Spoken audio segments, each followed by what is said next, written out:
மதம், சாதி, இனம், மொழி, பாலினம், ஏழை பணக்காரன்னு சூழ்ச்சி செய்து பிரித்து ஆளும் தமிழ்நாட்டை சுரண்டி கொள்ளையடிக்கிற ஒரு குடும்ப சுயநல கூட்டம் தான் மக்கள் விரோத ஆட்சியை திராவிட மாடல் ஆட்சின்னு சொல்லி மக்களை ஏமாத்துறீங்க.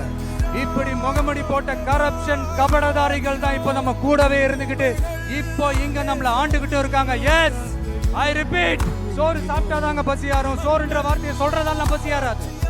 இங்க யாராச்சும் வந்துட மாட்டாங்களா, ஏதாச்சும் நல்லது செஞ்சிட மாட்டாங்களா அப்படின்னு ஒவ்வொரு நாளும் நம்மளுடைய தமிழ்நாட்டை பத்தி அதோட வளர்ச்சியை பத்தி ஒரு ஏக்கத்தோட இருக்கிற நம்மள நம்ம மக்களை ஏமாத்துற இந்த கரப்ஷன் கபடதாரிகளை ஜனநாயக போர்க்களத்துல நாம சந்திக்கிற நாள் வெகு தூரத்துல இல்லைங்க.